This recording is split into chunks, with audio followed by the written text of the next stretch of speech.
Hey, everybody. Welcome to the Zone of Control podcast. My name is Jerry, otherwise known as the Cardboard Commander, and I want to thank everybody for hanging out and watching the show. We kind of did this as a spur of the moment today. There's a couple reasons. I am playing ID Jester tonight at War in a game of War at Sea, and we are doing that at 7 o'clock. And so for me to put this online at 6 my time, it would have just been kind of a hassle. So I decided I'd do live. That way it'll be posted up there, and we can go from there. But I'm really happy with the way folks are responding to the podcast. We're getting a lot of subscribers, and I'm getting some really, really good feedback. I was, for the first time this week, reached out to by a game company to do a review for a couple of games. So that's kind of exciting, and really looking forward to it. And I love this community, and I'm going to kind of go into that later on in this, but I'll explain to you why. So we're going to go ahead and get started here. So this week, the first thing, we're going to talk about what I've done all week, right? And basically what we did last week and this week. Did an unboxing video of Stalingrad for Done on the Volga. Where are we at on the 10-game challenge? We're going to talk about the featured topic, which is a blast from the past, and I'll kind of go over that with you guys and talk about what that means. And basically, it's just games that kind of impacted my younger days when it came to wargaming, either good or bad, but it made an impact either way. Got another new online challenge we're going to talk about, and then we've got a featured YouTube channel that we're going to throw out there so people can go check them out. And then we'll talk about the Thursday Night Showdown with ID Jester. So again, our goal is to keep this within 30 minutes or so. I had lots of feedback after last week's show. We went 45 minutes, and people really enjoyed that. So I don't feel bad going over a little bit. But again, I want to make this where it's something you could listen to very easily. Doesn't take up a lot of your day. I know how much time time is just lacking for everybody, you know. So I do want to stop and thank Christoph for watching live. I know you're on here. It looks like there's 4 other people watching live, but Christoph's the only one who's mentioned anything in the comments. So go ahead and throw your name in the comments so I know you're here. But Christoph, thank you, sir. I appreciate you supporting me. You've always been a good supporter of the channel, so I appreciate that. So let's go ahead and get started. So this week I've done a couple of things. So I'm playing some Vassal games online, and I usually try to keep 2 or 3 games online going with Vassal. I know some people don't like to play Vassal, but I love playing it. I can do it on my time. There are many times when I'm playing it at 11 o'clock at night, Central Standard Time. It's just easy for me to get games in when I can get games in. But I'm playing a game of Paths of Glory. I love that game, and it's really easy to play on Vassal. As long as you're not in a hurry to go back and forth, it's fantastic. I'm playing a game of Antietam, and if you guys haven't played the Worthington game from Antietam, it's like a 10-page rule book. Very easy to get into, but a lot of fun to play. And Vassal, you do a great job on it. Advanced Squad Leader Starter Kit. I've always got 1 or 2 games going on with the starter kit. I'm kind of practicing up a little bit because not this weekend, but next weekend, we are I am attending the Kansas City March Madness ASL tournament. And so I'll be heading to Kansas City for that. And there's a nice little group of starter kit players there that help with that. And then there's some ASL guys there. So I'll be heading to Kansas City for that. I am going to do a video there and kind of show you guys what's going on there. It's a great group. And hey, Coy, how are you, sir? And Christoph, I start fiddling with Vassal now and then. I opened yeah, Vassal's tough to get into when you first start playing, but a lot of it depends on the modules. I've been playing it since when it was VASL for just squad leader. So it's pretty easy for me to jump into it and kind of get into it. But if there's ever a time where you want to get together, I can walk you through some of it too. It's really easy. And maybe we can even play a game. It's great. I like playing live on Vassal as well. And then we use Discord for sound. That works out very well as well. I'm also playing in the Combat Commander ladder. We'll talk about that a little bit later. And I also play in the Western Front Ace campaign on Facebook, and we'll talk about that a little later as well. So let's move on here. So I did an unboxing video this week. Well, really, it was kind of last week of the Stalingrad Verdun on the Volga. And this game, there is a box version of it, but I found it in the Against All Odds magazine. It's an area movement, activation type game. Mike Ranella does a great job with these things. Really do appreciate his games. And I picked this up at Noble Knight for a really good price. The board looks great, so you guys should go check out that unboxing and tell me. Next week, I know we've got I've done a recent unboxing of Holland 44, the Undaunted Callisto module. So you'll see unboxings. I try to do one a week for that, and I've got them scheduled out so you're not overwhelmed with them, because I know everybody does an unboxing, and I call my segment Yet Another Unboxing. They're never over 10 minutes. It's more of just opening the box, showing you what's inside. There's a lot of people that do detailed unboxings, and I'm going to leave that to them. So now we come to the War Room Challenge game. So I am finally playing Enemy Action Kharkov. And folks, it is crunchy. And I want to thank the people in the audience. So Christoph is one of them. So I'm throwing myself out there, right? I'm doing some impulses. I'm putting it out on the internet. I want people to look at it, see where I'm goofing up, because then I can get better. And one thing I am doing is I'm not going back and changing any of the moves. I'm just moving forward from there. And, it's just, yeah, that Stalingrad's a great game. You'll enjoy that. But the crunchiness of Kharkov is you're going to miss something unless you're just sitting there grinding it out. And those of you who film content understand that there's a lot going on when you're filming too. So I do miss stuff, but there's another guy, I think his name's John. I don't want to give his whole title out, but if you go to the video, you'll see his thoughts on the game. And man, he is detailed. So it is awesome. So I've pinned that to the top of the video, and he uses timestamps and says, hey, here you should have done this, or here you did do this and it was right. I have no problem with that type of feedback. In fact, I really enjoy it. So just keep telling me what I'm doing wrong. I'm going to keep making mistakes, folks, as it is what it is. But I really do enjoy playing the game, and it is crunchy. So stay tuned on that. In fact, as soon as we're here with this, I'm going to start filming another turn. So, and Christoph, thank you for your Army Group South comment. I was really confused there. But so again, playing my enemy. Now, there are some people who have already finished their 10-game challenge, which is crazy. I try to spread mine out through the entire year. You don't have to have it done till the end of the year. So I just spread mine out. I want to be able to play the game and enjoy the game and not feel like I'm being rushed through the game. So, and I really do feel that this is probably going to stay on the table a little longer, because I think I'll probably want to play it again without filming it, just so I can probably do a little better at it. But it's been great, and you guys keep the feedback coming. So this week's objective is basically it's a blast from the past, and it's old school games that made me happy or sad.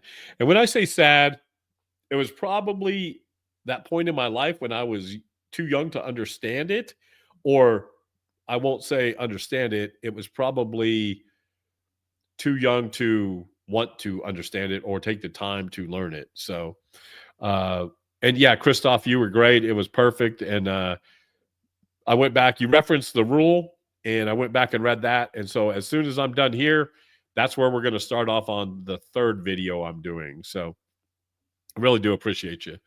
So again, these games, they're not good or bad or any of that. You'll hear some of my thoughts on it. It's just where it was in my life at that time. And I just started remembering them. So I thought I would go check them out, and kind of came up. And again, these are all games that I owned.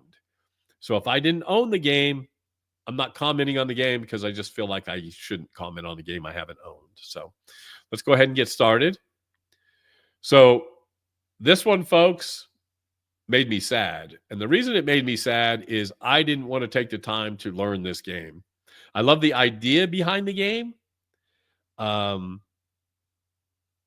It's an old SPI game. It was crunchy. And at this time, God, I bet I was 14, 15, maybe. Just wasn't really wanting to spend the time to dive in and learn the game. I need to pick up a copy of it now. It's hard to find, but I wouldn't mind picking up a copy of it now. But I still seen some playthroughs, and it still looks, I don't know if it's the best aerial game, but it just jumped out at me. I remember walking in the game store and seeing it there and thinking, oh, that'd be kind of cool to play. But this one kind of made me sad because it sat on my shelf for a long, long time. I think my mom actually gave it away when I went in the military. But it was crunchy, and again, at that time, I wasn't going to sit there and spend time to look at it. One of the observations, though, is when you look at the counters and that board. I mean, it's an aerial game, right? You want the board pretty plain, but I'm sure glad I love where wargaming's gone when it comes to components in the last 10 or 15 years. So Foxbat and Fathom, I really I wanted to like it, but it made me sad because it kind of scared me off a little bit.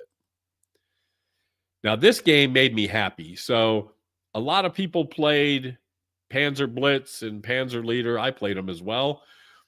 A friend of mine gave me this game, Arab-Israeli Wars, and I started playing it. It's based on the same system. There are some differences, but I really enjoyed this game, and it also made me realize how deadly modern tank combat can be.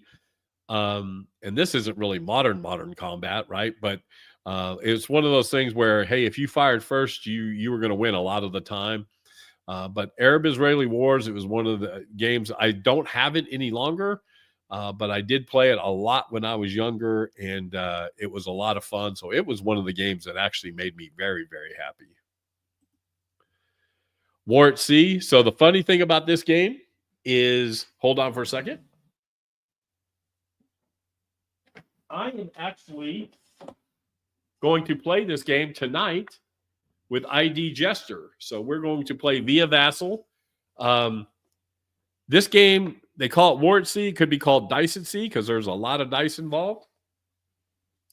Introductory game, easy to play.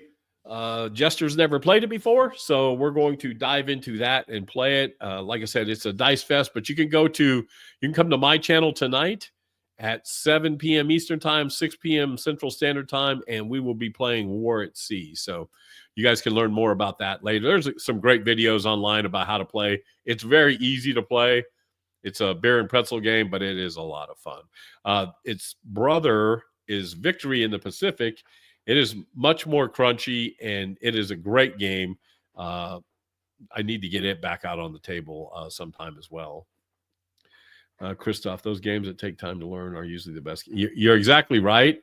It's just when you're 14 and you're playing sports and you're chasing girls, or you think you're chasing girls, it wasn't on the highest part of my priority list. So now I don't have a problem looking at rule books and doing that thing. So, but yeah, just a time of my life when it happened. So, man, we've got 10 people watching, so really do appreciate that on the spur of the moment. So I really do appreciate that. Make sure you say hi in the chat.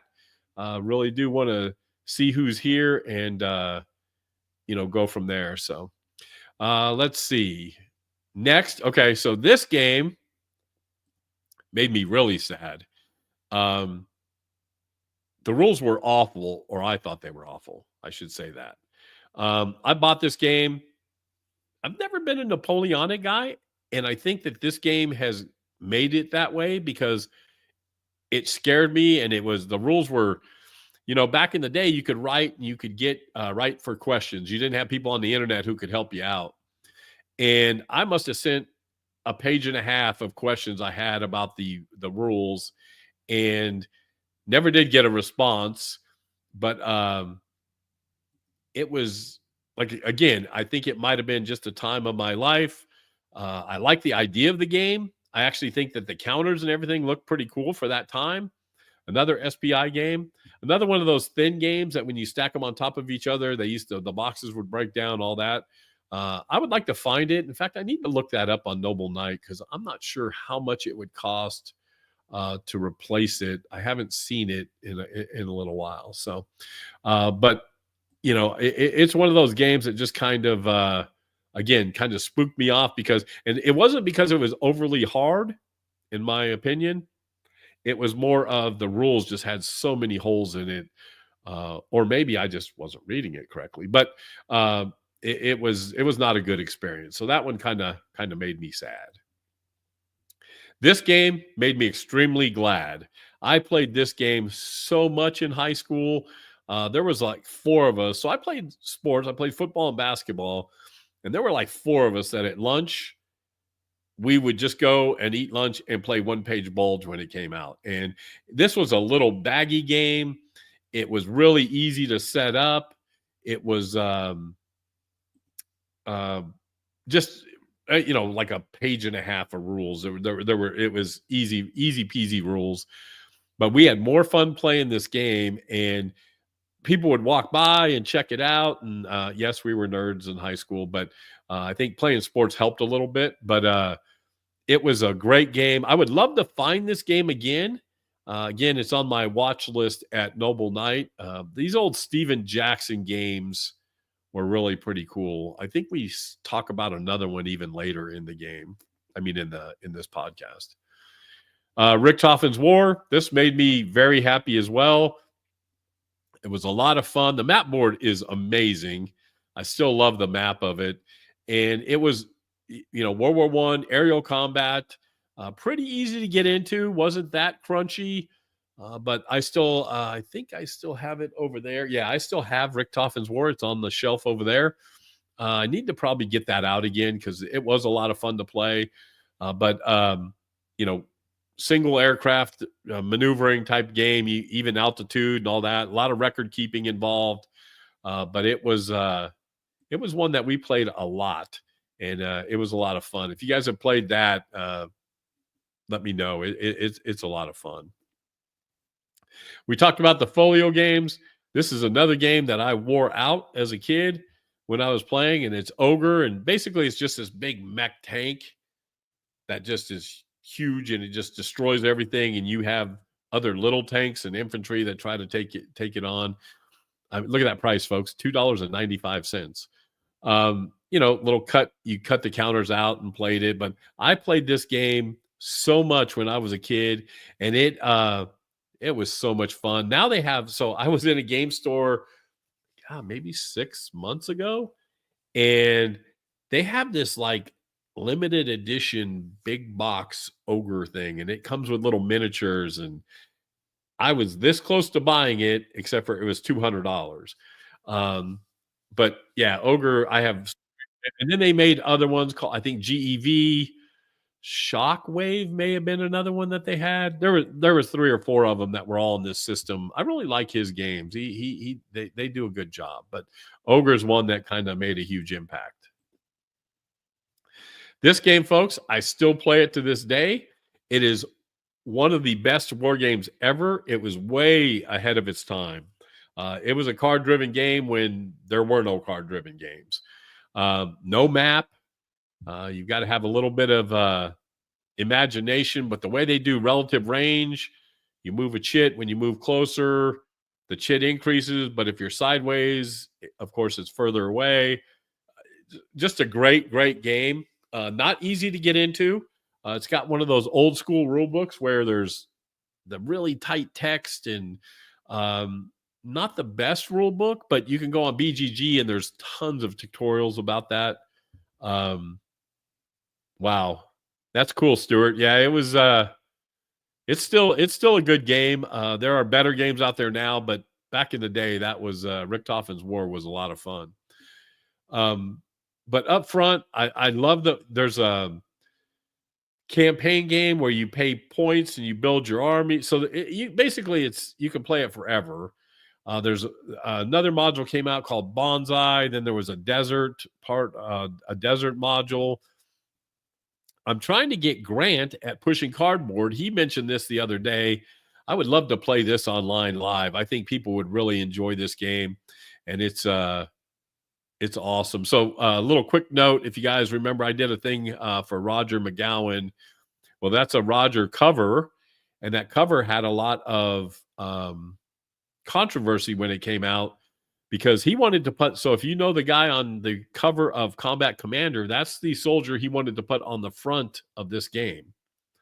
Avalon Hill said, no, we want a German soldier. And I think it would have been fine if he didn't have the SS thing. I'm hoping YouTube doesn't get too mad about that. But this game cover created a lot of controversy, but it's a great game cover and it fits the game very well. But if you guys haven't played up front, you should just go Google it and go look at some playthroughs. It's a lot of fun. Again, a card-driven game.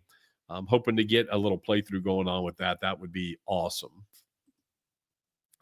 This game, folks, is still in my collection. My wife plays it. My kids play it. It is one of the best games for just hanging out, drinking a beer, and enjoying a game. The picture here, it shows you like there's a bar scene. You can throw beer mugs and you can throw chairs and you can swing from the chandeliers. Look, I'm a war game guy through and through, but this game is a ton of fun. It's one of those album games, so the pieces are very hard to store. But Swashbuckler, I have had more fun playing this game. I'd play it right now if I could. It is so much fun, easy to play, and when you're, beer and pretzel game, it takes you can just have fun playing it. Yeah, Christoph, up front, it is really, really good. Really good. So Swashbuckler, you should check it out. I think it's a Yukinto game. Hard to come by now. I've had that copy. I bet I bought this when I was 16 or 17 years old. The number one game that really hooked me up when I was a youngster, and that was Squad Leader. I think you've all heard the story. When I walked into the game store, I was going to go buy D&D, but there was a guy in there playing Squad Leader. He sat me down, and I've been hooked ever since. I had all of these games. Squad Leader and Cross of Iron were fantastic. When we got into Crescendo of Doom and Anvil, there were so many rules that they tried to clean up and fix that the rule book was just a giant mess. Hence the advent of ASL and when they put everything in one book and kind of did that. I wish I had the copies of this game. I think the covers are amazing. All Roger covers, by the way. I think the Cross of Iron cover is one of the best in war games. I just love it. But these games really sparked my whole interest in Hex and Counter war games. I'm sure it did a lot of people. There's a reason ASL is probably the largest war game, Hex and Counter game out there. But Squad Leader, Cross of Iron, Crescendo Doom, Anvil all played a huge role in me playing games, especially growing up. Yeah, so it's kind of funny that you say that, Coy, and I hope I'm saying that right. I'm sorry if I'm not.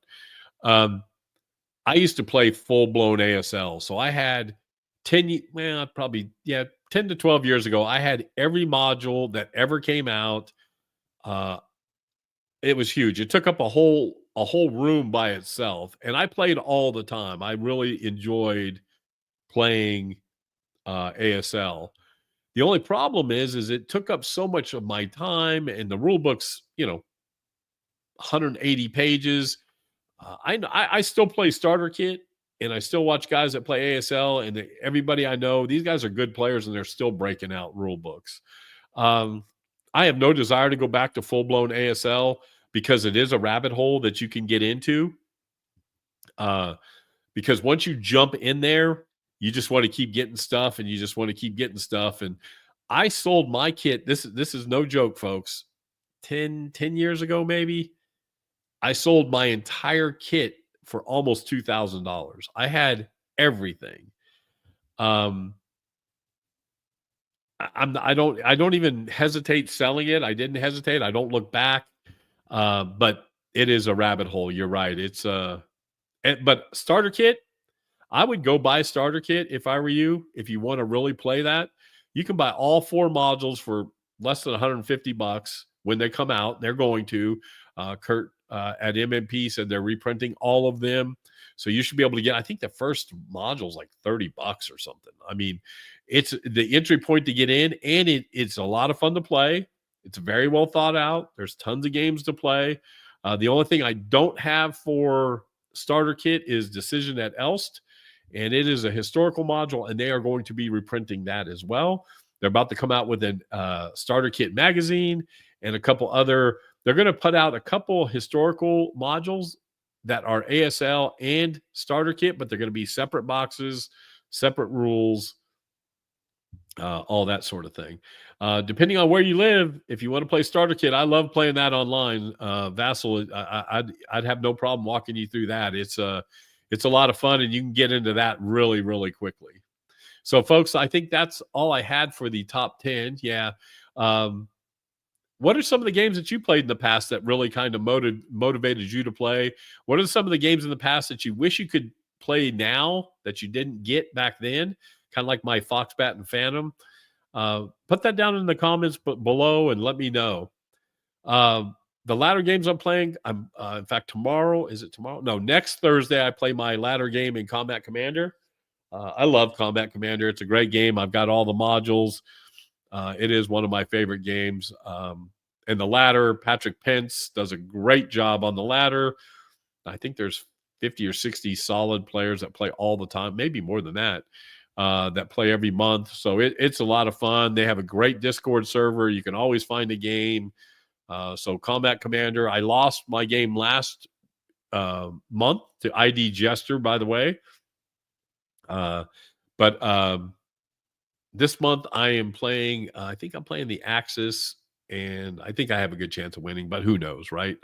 Depends on how good my opponent is. And then Western Front Ace, I just finished 2 videos. So this is a campaign that Ted Brayton puts on there's a Facebook page for it. You guys should go check it out. This is a great narrative game.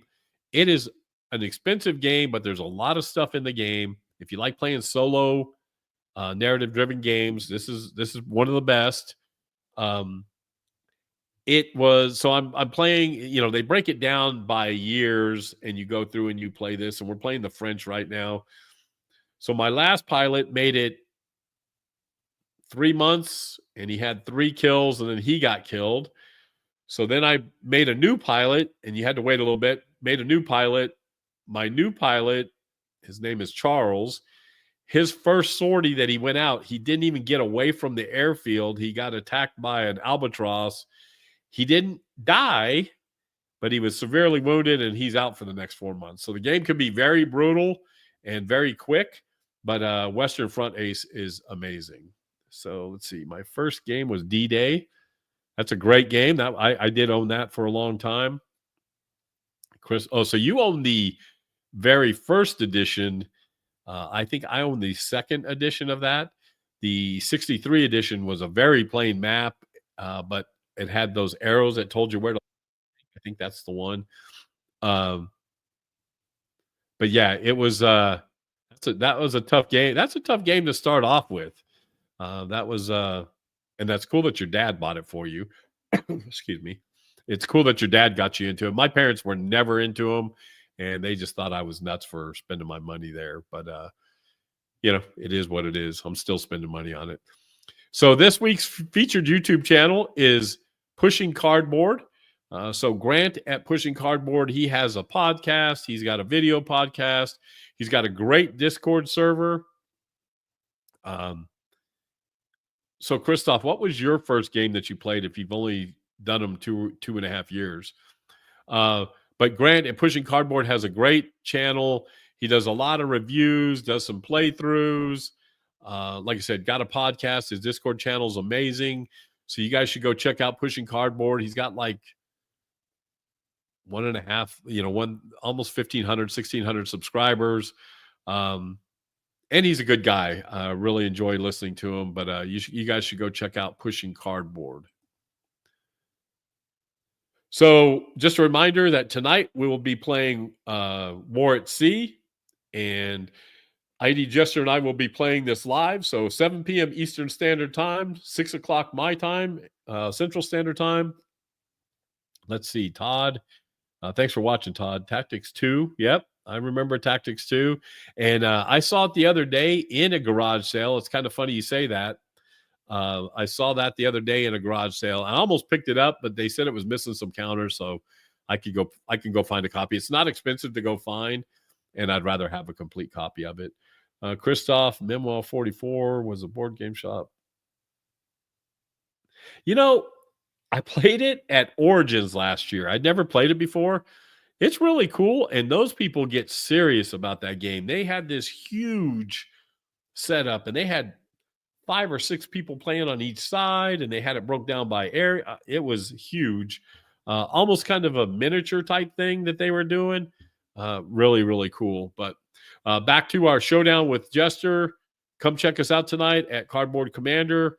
On the YouTube channel, we'll be playing live. We try to get the games done. Oh, well, look, you guys get to see my cat. Came and made a little bit of a presence. Let's see if he wants to come up here.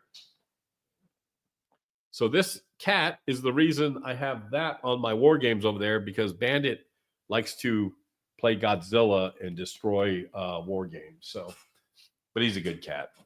But yeah, so come by, check out Cardboard Commander tonight and watch the live stream. I know some of you are across the pond and a long way away, may not be able to make it, but it'll be online, so you'll be able to check it out if you are interested. So again, thank you for watching or listening to the podcast or watching the podcast. It's every Thursday night at 7 p.m. Central Standard Time. I try to do a live and then a recorded one, that sort of thing. I try to alternate them back and forth. It just depends on the schedule, to be honest with you folks. Summer's coming up, and some of you may not know, but I'm a big motorcycle person, and I'm a big off-road Jeep guy. So we will be spending a lot of time outside camping and riding motorcycles and that sort of thing. So there are a lot of weeks where I'll have to record them because I won't be in town when they actually air. So, but man, I really do appreciate you guys checking it out. Please leave your comments down below and all that. And thanks again for the support. We've grown pretty quickly and pretty happy about that. So folks, I'm going to go ahead and let you go. It looks like we're at the 35-minute mark. Really do want to thank you guys for stopping by. Really do appreciate it.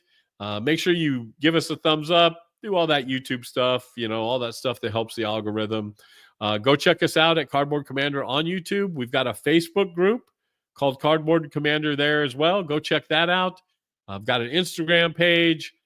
Go to the website, cardboardcommander.com. I do a blog on there for those of you who like to still read that sort of thing. And then I do have an account on Twitter. So yeah, go check out all the socials and do all that. But yeah, it is a quick 30 minutes, isn't it? But I figure most people don't want to hear me for any more than that. But yeah, really do appreciate you guys stopping by. Thanks for coming in. And hey, remember, be safe, be kind. Happy wargaming, everybody. We'll talk to you next week.